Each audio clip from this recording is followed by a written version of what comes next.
Refer রোগের বলি এক প্রসূতি, ফের সরকারি হাসপাতালে রেফার রোগ। চুঁচুড়া হাসপাতাল থেকে রোগীকে রেফার করা হয়, আশঙ্কাজনক অবস্থায় দুই প্রসূতিকে রেফার করা হয়, কলকাতায় রেফার করে চুঁচুড়া হাসপাতাল। আরও দুই প্রসূতিকে রেফার হাসপাতাল কর্তৃপক্ষের। কলকাতায় রেফার নিয়ে অসন্তোষ রোগীর পরিবারের, এবং সর্বোপরি এই রেফার নীতি, এই রেফার রোগের বলি এক প্রসূতি। ভয়াবহ ঘটনা, আশঙ্কাজনক অবস্থায় চার প্রসূতিকেও রেফার করা হয়েছে, চুঁচুড়া হাসপাতাল থেকে রেফার করা হয়েছে। এই রেফারের চোটে মৃত্যু হয় এক প্রসূতির, কলকাতা সরকারি হাসপাতালে রেফার করা হয়। কলকাতায় রেফার নিয়ে রীতিমতো অসন্তোষ প্রকাশ রোগীর পরিবারদের। কেন বারবার রেফার করা হচ্ছে? রেফার করতে দেরি হচ্ছে বলেও বহু প্রসূতিকে বা বহু বাচ্চাকে অনেক সময় বাঁচানো যায় না, এমন বক্তব্য শোনা গিয়েছে। সর্বোপরি বড় প্রশ্ন, চুঁচুড়া হাসপাতাল থেকে কেন রেফার করার প্রয়োজনীয়তা পড়লো? সেখানে কি যাবতীয় গুরুত্বপূর্ণ যে পরিকাঠামো, সেই পরিকাঠামো কি নেই? এই প্রশ্নগুলোই সব থেকে বেশি করে মাথাচাড়া দিচ্ছে। তবে এর মধ্যে যেটা দুর্ভাগ্যজনক খবর, সরকারি হাসপাতালে রেফার, চুঁচুড়া হাসপাতাল থেকে কলকাতায় রেফার, আর সেই ঘটনায় মৃত্যু। সিএমওএইচ কি বলছেন এই ঘটনায়, শুনুন একবার।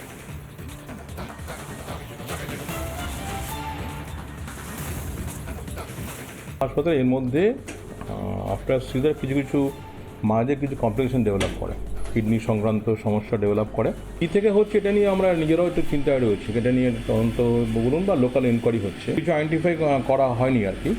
তো যা যা করার দরকার আমাদের, আমরা হয়তো সেভাবে ব্যবস্থা নিচ্ছি আর কি। আজকে ডেপুটি 3 গেছেন, ওনার রিপোর্ট পাওয়ার পরে তারপরে আমরা ডিসিশন নেব। মুহূর্তে কোনো গাফিলতি কিছু আমরা পাইনি।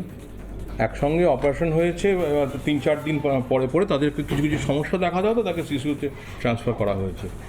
এটা নিয়ে এখনই অত টেনশন করার মতন কিছু নয়।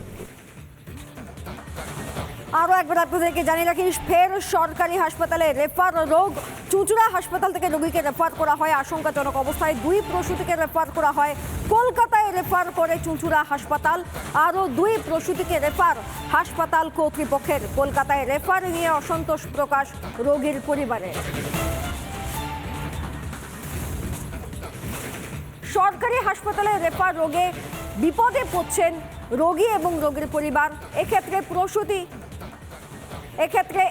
প্রসূতিকে রেফার করা হয়েছে, দুই প্রসূতিকে আশঙ্কাজনক অবস্থায় রেফার করা হয়। রোগীর পরিবার কি বলছেন আপনাদেরকে একবার শোনাবো। আমাদের ডেলিভারি পেশেন্ট ছিল সাজিনা বিবি, ঠিক আছে। অ্যাডমিট করানো হয়েছে চুঁচুড়া ইমামবাড়া সদর হাসপাতালে। ওনাকে সিজারে নিয়ে যাওয়া হয়, বলে সিজার হবে, ঠিক আছে। সিজার আমাদের সাকসেসফুল অপারেশন, ঠিক আছে। কিন্তু বাচ্চা এবং বাচ্চার মা দুজনে আমরা সুস্থ দেখি সেদিনকে, ঠিক আছে। সোমবার দিন, মঙ্গলবার দিন হঠাৎ করে তাকে আইসিইউতে ভরে দেওয়া হয়, ঠিক আছে। আমরা সেটা জানি না, আমাদের না জানিয়ে সেটা পেশেন্টকে আইসিইউতে ভরে দেওয়া হয়। তারপর আমরা যখন রিপোর্ট পাই, বলে পেশেন্ট তোমার খুব সিরিয়াস অবস্থা, ঠিক আছে। আমরা বলি এটা কি করে সিরিয়াসটা হয়?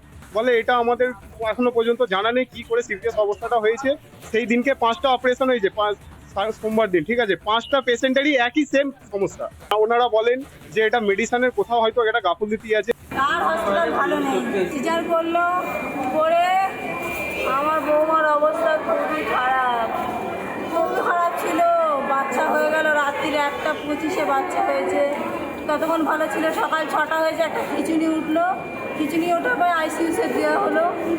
দেওয়ার পরে সারাদিন গেল, সন্ধে গেল, রাতে বলছে একে ট্রান্সফার করতে হবে। এতটাই অবস্থা খারাপ।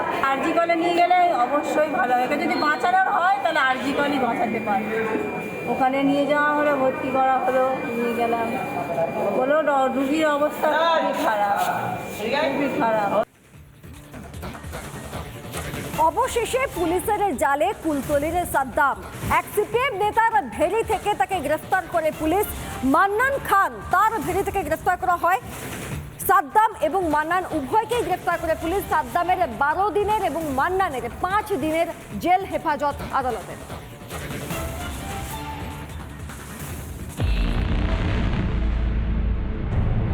সুড়ঙ্গ খুঁড়েও হলো না শেষ রক্ষা। গতকাল কুলতলি এলাকা থেকে গ্রেপ্তার করা হয়েছে সাদ্দাম সর্দারকে।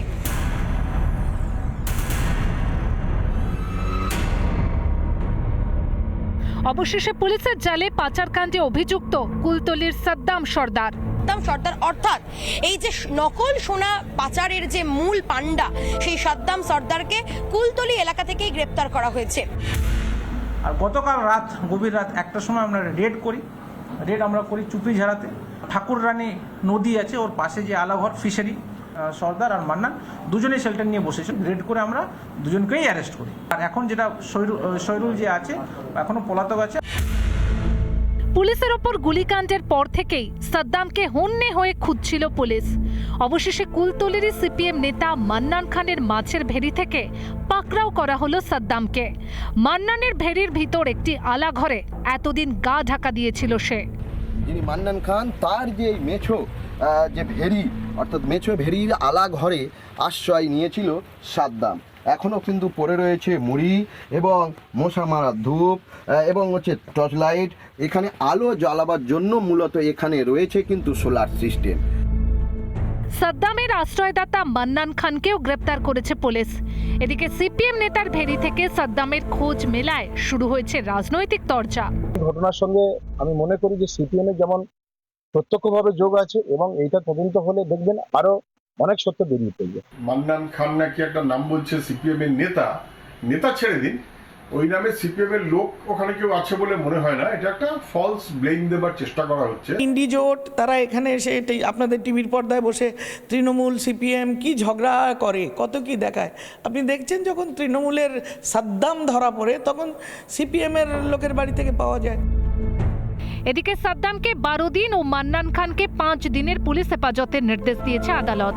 মহামান্য আদালত সিডি দেখে তাদের এগেনস্টে যথেষ্ট মেটেরিয়াল ছিল, তাই সাদ্দামের জন্য 12 দিনের পিসি গ্র্যান্ট করেছে। মান্নান তার জন্য 5 দিনের পিসি গ্র্যান্ট করেছে। সাদ্দাম সমাজসেবামূলক কাজ করেন, এলাকায় ওই ব্লাড ডোনেশন এই ধরনের সমাজসেবামূলক কাজ বিভিন্ন সমাজসেবা ক্লাব সংগঠনের সঙ্গে যুক্ত। সাদ্দাম গ্রেপ্তার হলেও তার ভাই সাইরুল এখনো অধরাই। এখন অবধি এই ঘটনায় 5 জন গ্রেপ্তার হয়েছে। নাকের ডগায় থাকার পরও সাদ্দামকে ধরতে কেন এতদিন সময় লেগে গেল?